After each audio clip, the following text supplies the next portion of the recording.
आज हा व्हिडिओ बनवण्याचं कारण असं की आज माझ्याकडे एक 10वी मधली मुलगी काउन्सिलिंगसाठी आलेली आणि तिचे पालक तिला घेऊन आलेले. तर काउन्सिलिंग ह्यासाठी होतं कारण ती 10वी मध्ये आता आहे आणि ऑलरेडी 6 महिने निघून गेले आहेत आणि तिचा परफॉर्मन्स जो आहे स्टडीजमध्ये तो चांगला नाही आहे. म्हणजे तिचे मार्क्स तेवढे नाही आहेत जेवढे पालकांना आपल्या मुलांकडून अपेक्षित असतात. तर त्यासाठी ते तिला माझ्याकडे काउन्सिलिंगसाठी घेऊन आलेले आणि जेव्हा मी तिच्याशी बोलली तेव्हा तिने मला एक फार स्ट्रेंज किंवा फार म्हणजे आश्चर्यचकित करणारं असं तिने मला उत्तर दिलं की मी का अभ्यास नाही करत. तर ती मला म्हणाली की माझे आईवडील माझ्यावर खर्च नाही करत किंवा मला चांगल्या कोर्समध्ये क्लासेसमध्ये नाही टाकत, तर त्यामुळे मी छोट्या क्लासेसमध्ये जाते आणि त्याप्रमाणे मी मार्क्स आणणार. तर तिचं असं म्हणणं होतं की तिच्या पालकांनी तिला खर्च करावा आणि ती जी म्हणते त्या क्लासेसमध्ये तिला ॲडमिशन करून द्यावं. त्याची फी समवेअर अराउंड 90,000 ते 1,00,000पर्यंत आहे आणि तिला असं वाटतं की तिच्या पालकांनी तिच्यावर खर्च करावा आणि तिला त्या क्लासेसमध्ये टाकले तरच ती 90 किंवा त्याच्यापेक्षा जास्त पर्सेंटेज आणू शकते. आणि आता पालक जर मिडल क्लास फॅमिलीमधून आहेत डेफिनेटली तर तेवढा एफर्ट नाही करू शकत. तर त्यांनी तिला एक मिनिमम फी असणारं एक कोचिंग क्लासेस आहे त्याच्यामध्ये तिला ॲडमिशन दिलं आहे आणि ती म्हणते जर मला ह्या क्लासेसमध्ये टाकले तर डेफिनेटली त्याप्रमाणेच मी माझे मार्क्स आणणार. तर हा जेव्हा सिनारिओ माझ्यासमोर आला तेव्हा मला असं कळलं की असं का होतं. म्हणजे जेव्हा मुलांमध्ये हे विचार कुठून येतात तर बेसिकली मुलांचे विचार चेंज होण्याचं कारण असं असतं की त्यांच्या अवतीभोवती असणारी माणसं आणि सोशल मीडियापेक्षाही जास्त जी मित्रमैत्रिणी तुमच्याबरोबर तुमच्या शाळेमध्ये असतात किंवा कॉलेजमध्ये असतात त्यांचा तुमच्या आयुष्यावर फार इम्पॅक्ट होतो. आणि हा इम्पॅक्ट लहान मुलांवरच नाही तर हा इम्पॅक्ट तुमच्यावरही होतो, सगळ्यांवर. म्हणजे हे एक नॉर्मल आहे की आपण आपल्या आजूबाजूला जशी लोक आहेत तशी आपण बनत जातो किंवा त्यांचे विचार आपल्याला बरोबर वाटायला लागतात. आपल्याला स्वतःच्या विचारांवर कॉन्फिडन्स फार कमी असतो. अशी फार कमी लोक असतात ज्यांना स्वतःवर विश्वास असतो की येस हे माझे विचार आहेत आणि मला असं जगायचं आहे. पण आपण बऱ्याच आजूबाजूच्या लोकांकडनं आपण इन्फ्लुएन्स होत असतो आणि तेच एक कारण होतं इथेही ह्या सिच्युएशनमध्ये की ती जी मुलगी होती ती इन्फ्लुएन्स झाली आहे. तिच्या आजूबाजूला असणारी मुलं आहेत त्यांना ॲक्सेस आहे चांगल्या कोचिंग क्लासेसचा. तर तिला असं वाटतं की त्यांना चांगलं शिकवणी भेटते आहे आणि मला बरोबर शिकवणी नाही भेटत आहे.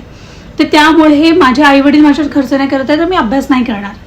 तर ह्या सिच्युएशनमध्ये डेफिनेटली आपल्या पिअर प्रेशर किंवा आपल्या आजूबाजूला असणाऱ्या माणसांचा आपल्या आयुष्यावर फार इम्पॅक्ट पडत असतो.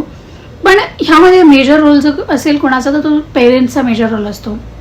आता पेरेंट्सचा मेजर रोल का आहे याच्यामध्ये तर कदाचित आपण मुलांना सवय लावली आहे की आजकाल एक रिवॉर्डची प्रक्रिया मी पाहिली आहे फार पालकांमध्ये की ते मुलांना सांगतात तू असं कर, तू जर एवढे मार्क्स आणले तर मी तुला एक पर्टिक्युलर रिवॉर्ड म्हणून तुला मी सायकल घेऊन देईन किंवा तुला एक रिवॉर्ड म्हणून मी तुला इकडे फिरायला नेईन. तर आपण मुलांना काय करतो, तू हे केलंस तर मी तुला त्याच्या बदल्यामध्ये काहीतरी दुसरी गोष्ट तुला भेटेल किंवा तुला जी हवं आहे तुझा हट्ट पुरवला जाईल. तर आपण एक मुलांना सवय लावतोय आपल्या पद्धतीने आणि आपलं काम करून घेण्यासाठी. मुलांना रिवॉर्ड केलं पाहिजे डेफिनेटली. इट्स अ रिवॉर्डिंग हा एक चांगला भाग असतो. प्रत्येक माणसाला आवडतं रिवॉर्ड्स भेटलेले, आपल्याही आवडतं आपल्या आयुष्यामध्ये सॅलरी इन्क्रीमेंट होणार असं म्हणून आपण जास्त काम करतो. तर रिवॉर्डची गरज आहे पण प्रत्येक वेळेला आपल्याला मुलांना ती सवय नाही लावायची आहे. ओके, जर आपल्याला मुलांना त्या गोष्टीचं महत्त्व समजून देण्याची जी प्रक्रिया ना ती कुठेतरी मिस होत जाते जी पूर्वीच्या पालकांमध्ये होती की ते आपल्याला आयुष्याचं महत्त्व समजून देत होते. ते आपल्याला लाईफ अँड डेथ म्हणजे आपल्याला तेव्हा डेफिनेटली आपल्या आईवडिलांकडे तेवढा पैसा नव्हता त्यामुळे ते आपल्याला आयुष्याचं महत्त्व समजत होते की तुम्ही शिकलात तर तुम्ही चांगल्या कॉलेजला जाल, ज्या पद्धतीने तुम्ही कॉलेजला जाल तुमचं करिअर घडेल, त्याच प्रकारची लोकं तुमच्या आयुष्यात येतील, त्याच प्रकारचं जॉब तुम्हाला भेटेल आणि तुमचं लाईफस्टाईल त्याप्रमाणे होईल किंवा तुमच्या आयुष्यामध्ये येणारा लाईफ पार्टनर त्या लेवलचा असेल तर त्यासाठी तुम्हाला अभ्यास करायचा आहे. पण इथे आपण मुलांना वेगळं शिकवतो की जर तू चांगले मार्क्स आणले तर मी तुला सायकल घेऊन देईन किंवा तुला आम्ही बाहेरगावी ट्रिपला नेऊ किंवा फिरायला नेऊ. तर ह्या ज्या शॉर्ट टर्म प्लेजर्सच्या ज्या गोष्टी आपण मुलांना आजकाल कन्व्हिन्स करतोय ना त्या फार चुकीच्या आहेत.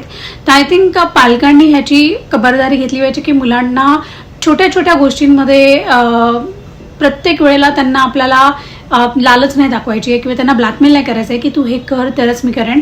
तर मुलांमध्येही तो स्वभाव बिल्डअप होत जातो आणि तेही मग पुढच्या वेळेला तुम्हाला सांगतात की मला जर हे भेटलं तरच मी अभ्यास करेन किंवा मला ही गोष्ट भेटली तरच मी असा वागेन.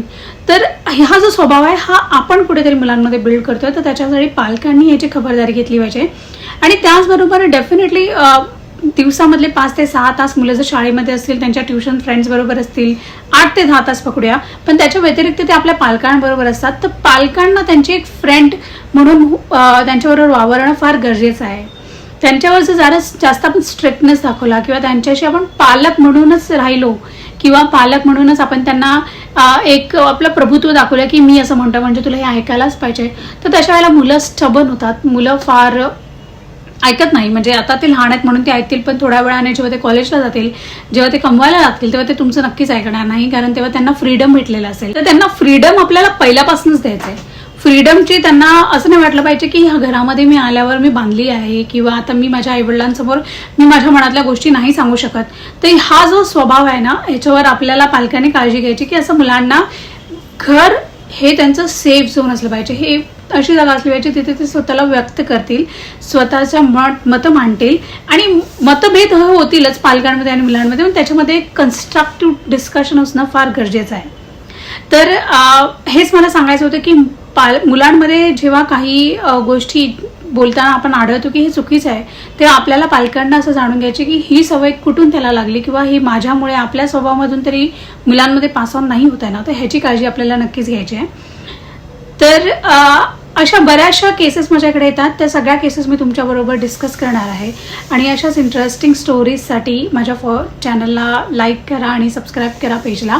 आणि नक्कीच मी सगळ्या पालकांना शेवटी जाता जाता सांगेन की आपण मुलांना काही शिकवण्याच्या आधी आपल्यामध्ये काही आपण कुठे चुकत नाही आहोत ना, ह्याची आपल्याला काळजी घ्यायची आहे. मुलांना नको त्या सवयींची आपल्याला सवय लावून नाही द्यायची आहे. Right. So that's all for today. Thank you so much. नक्कीच व्हिडिओ आवडला असेल तर लाईक करा आणि लोकांपर्यंत शेअर करा. थँक्यू.